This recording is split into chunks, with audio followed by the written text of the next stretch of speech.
One thing we can do is we can start watching the behavior change that's happening. A lot of people are changing their behavior. New opportunities are going to arise out of these changes that are happening.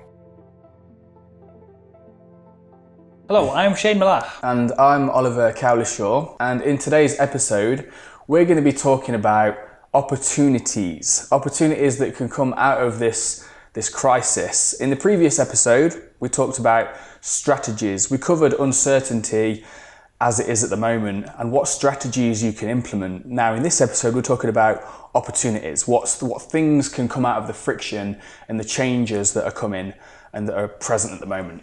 So, Shane, let us know what opportunities can come out of all this. I think here it's really important to preface, you really should watch the previous episode before we get into this, because the whole uncertainty thing, everything we're talking about now is in this environment of these are possibilities, but it's very uncertain.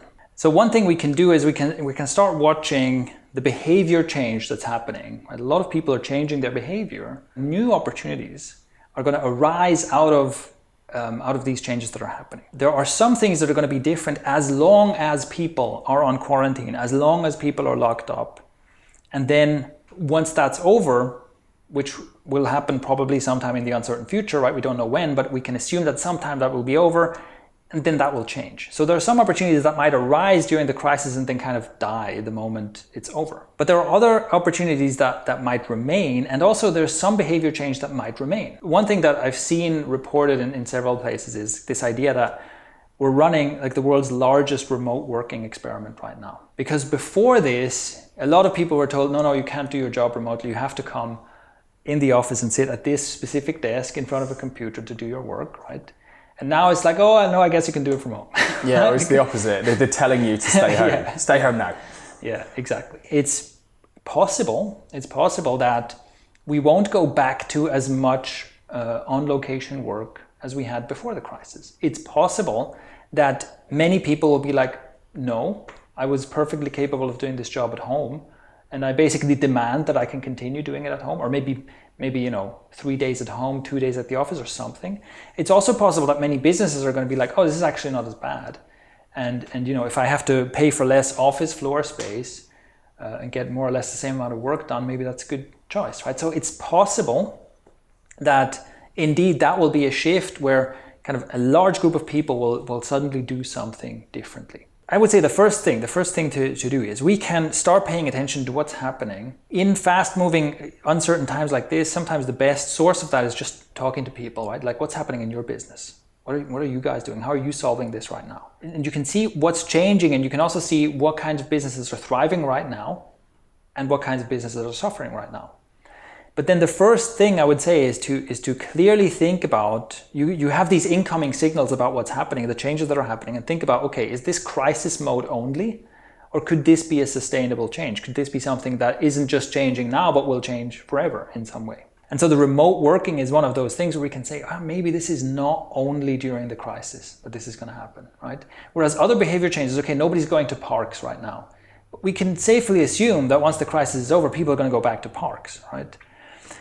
So we have to, that's kind of the first test to ask ourselves, okay, is this going to be a lasting thing? Or is an aspect of this going to last? Or is it just going to be crisis mode only? In terms of opportunities, we're going to talk about what I call piggyback businesses, which I think are one of the best examples of how to capitalize on opportunity. And before we get into that, a way of thinking about this is as masses of people start doing things differently, there's going to be friction arising out of that.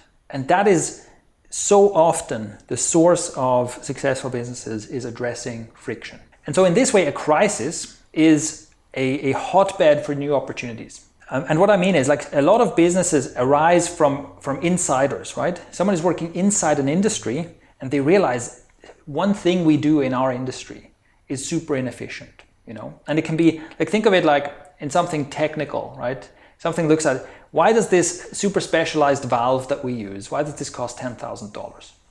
And they go, you know what? I can actually make a better valve than this for less money. And then that's the business idea. And it comes from this friction of, this is way too expensive and it's inefficient. And only the insider has that perspective to spot that opportunity. So now in this environment, what's happening is, we have en masse behavior change. We can ask ourselves, what is What are loads and loads of people doing differently? And out of that, guaranteed, loads and loads of new friction will arise. So the most obvious thing that is happening, that a lot of people are talking about, is businesses moving online in some way. So, instead of having an in-person meeting, you have an online meeting. Instead of doing a workshop, you do a webinar. Instead of doing in-person classes, you do online classes, right? And of course, that is an opportunity for anyone already in that space. But what I guarantee you is that a lot of friction will arise where, you have an online meeting tool like Zoom or GoToMeeting or something like that. And it has been made for a certain type of use case. And now loads of people that are outside of the ideal use case are starting to use it. And loads of friction will happen because people are basically coming to it saying, here are 5 things I want to be able to do in my online workshop, and I can only do 2 of them with this tool because the tool was never really designed for that, right? Or they say, okay, I can do all 5, but 3 of them are an absolute pain, right? It's taking way too much time to do this specific thing that I want to do with my online meeting or my online class or whatever. And I can do it, but it is so painful, it's so annoying to do. And that is opportunity, because basically solving that problem for money becomes an opportunity, right? So with more people, with more users comes friction, and from the friction comes more problems that can be solved, and thus more opportunities. Exactly. And yeah, Zoom use has increased by apparently 21%. So yeah. For sure, right? Yeah, exactly. So there are things that we can clearly see, okay, this is changing. And again, if you think about it in terms of what is the ideal user of something like Zoom, and now suddenly a whole bunch of people who are outside of that ideal use case are starting to use Zoom as well. So in the last episode, we talked about short runway and long runway solutions. Yes, and if you've not seen that, if you're not familiar with that, it's just another reminder, go back and watch episode 2, because this will make way more sense to you now if you do that. So short runway and long runway solutions. So for something like this, if we take the example of online meetings, right? Tons of people are using online meetings, friction arises. And a short runway solution that you can try out right now is you can be a facilitator for this.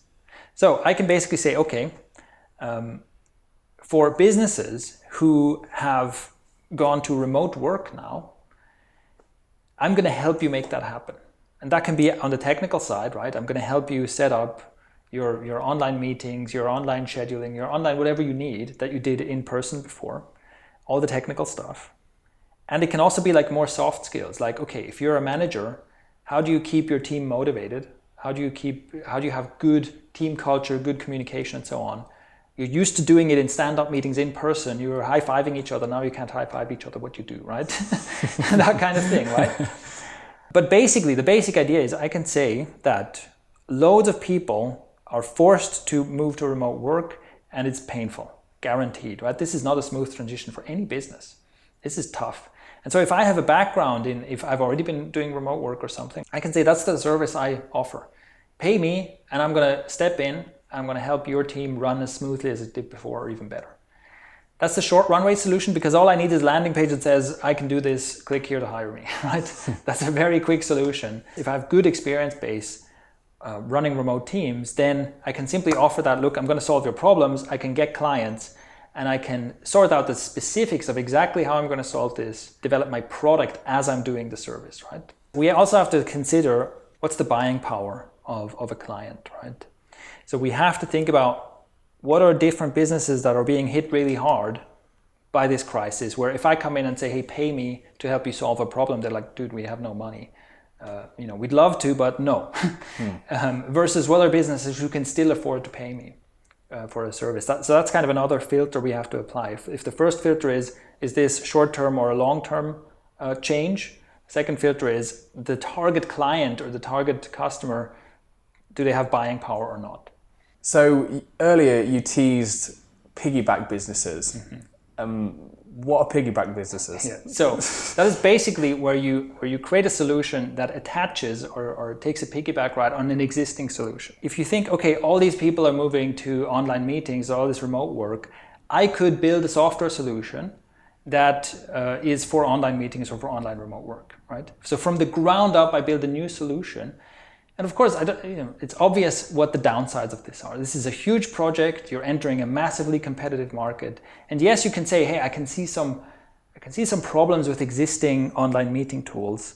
So I can make a tool that does everything they do plus some things better. And of course it takes a long time. It takes a long time to create that. It takes a big budget to create that. And then hopefully you can somehow win customers in such a busy market. A piggyback business is saying, you know what, instead of doing all the basic stuff, like instead of building everything from scratch, I'm just going to add on a solution to an existing platform. And it also can solve some of the problems like the buying power thing we talked about before. So for example, there is an email marketing tool called Infusionsoft. And they were, I don't know if they're still very successful. I think they're becoming a bit outdated, but for a time they were pretty dominant in their space, for email marketing, marketing automation and so on, and very, very expensive. It was like $3,000 to a startup cost. And then, hundreds a month to just have this tool. So anyone who's using this tool is going to be spending lots of money. And there are various piggyback businesses attached to Infusionsoft. So for example, there's a plugin called, I think, iMember 360, which what it does is you can install that as a membership tool on your WordPress website, and it will connect to Infusionsoft, and based on what someone is tagged as in Infusionsoft, it gives them access to a course. So let's say you have your membership site, you have membership level A, and you can just say anyone in my email marketing system who has the tag customer A will get access to this. So it's a very convenient way basically to have, you do all your shopping cart stuff and email marketing in Infusionsoft, and with just one connection you can make sure people who have bought my thing can access this course. It's convenient, right? Now this thing costs like $97 a month, I think, which is pretty damn expensive for a membership tool. Just to give a comparison, you can get fully featured membership tools that you can integrate with whatever payment processor you want. You can do all the membership stuff, like independently you can integrate it with all kinds of email marketing tools for that price or less, right? You can get membership plugins for free that do basic membership stuff for free, right? But because this is piggybacking on Infusionsoft, they're basically looking at, okay, Infusionsoft has tens of thousands of customers, maybe even more, right? They have a huge customer base. All of these customers are clearly spending a lot of money. If we give them a solution that gives them a bit of convenience, right, that basically solves some of the friction they experience, they're going to give us $100 a month, right? Yeah. They have the money to spend, right? So, and that's a great example of a piggyback business. Another one is an enterprise level development tool called Jira, or it's a development management tool. So many software companies use Jira to do project management for software projects specifically. And it's an enterprise tool, so it's very expensive, it's very complicated, it's powerful for this very specific use case. And it costs a ton of money, right? It's one of those where you pay per user. So every Jira customer is paying thousands a month probably, right? And they have a huge customer base. And there's a plugin, which is a Chrome plugin, a browser extension, with which you can take a screenshot in your browser and quickly turn that screenshot into a bug report in Jira. So this is for the tester on the team, right, or for the testing department. They test the software, they find the bug, they take a screenshot, they type a short description, and Jira will automatically log that with the screenshot as a bug report, along with what browser version was being used, what operating system, all these kind of details that usually you would have to kind of type in manually. But think about that. This is a browser extension to take screenshots. You can get a dozen of those for free. All it's doing is it's removing a bit of friction out of that process. And something you'd usually get for free, screenshot taking is free, right? This thing costs something, it starts at something like $50 a month. Right? So, but again, why does it do that? Because for this kind of customer, removing this bit of friction is worth that amount of money. And it is so much easier to solve that tiny problem than to build an entire bug reporting and software development system that has a screenshot feature that your competitors don't have, right? Yeah, and it's especially effective if you know that the business that you're piggybacking onto, their customers have buying power. Exactly. So obviously it's $50, but if they're already spending quite a lot, then that'll be fine. For just an ease and a bit of convenience, they'll do that. Exactly. One thing to pay attention to this is, how many people know what Jira is? That's a pretty small slice, right? Out of all people, it's a pretty small slice of the pie who know what Jira is. It's a pretty small slice of the pie of people who have ever been in that position where it's like, okay, I'm doing quality control on a piece of software under development, and I have to log bugs. That's hyper specific, right? And so the friction in this process is only visible to insiders. That's what I was mentioning before. Unless you're part of that process, like you're not going to do keyword research or kind of do generic market research and find this business opportunity. This business opportunity is something that's visible to insiders because it's that specialized and that niche. But it can be a massive opportunity, right? And here's another example of that. Like there is a company called SmallRig. SmallRig is a company that makes camera cages and accessories for DSLRs and mirrorless cameras and stuff. There is, among all the people who buy expensive digital cameras, not a lot, right? So I'm not talking about pocket cameras or consumer level cameras. I'm talking about people who spend thousands of dollars on a camera, right? So that's a small slice of the pie right there. Some of them want to use that camera specifically for video, and some of them want to add a bunch of accessories to their camera. And for that, they basically need a cage and a way to attach a bunch of accessories. So again, think about, we're going into niche, but there's an entire company called SmallRig, and there's other companies as well, that do this, where when a new camera comes out, they will make a bespoke cage for that camera and a bunch of accessories, right? Again, they're piggybacking on this because they know, okay, this camera has been released. Thousands of people are going to buy this camera. They're all spending loads of money on the camera. So if we sell them a cage for $200, that seems like a good deal, right? Good investment. Yeah. And that's another example of a piggyback business that is just in a tiny, tiny niche that you can only see and understand as an insider. Yeah, you're not going to ask someone on the street about that and they're going to know what you're talking about. You Exactly. go ultra specific. So that is the principle of a piggyback business. Why am I talking about online meetings and remote work and cameras and email marketing? That's because this is my little universe. This is what I'm an insider in. I can see problems in email marketing automation. I can see problems with even camera gear because I'm a bit of a camera nerd as well. And I obviously do video work, right? So these are the things that are visible to me. So the reason I'm talking around such a small universe of possible piggyback businesses is because that's what I see, right? But what I want to be very clear about is there are these universes of potential businesses and piggyback businesses everywhere.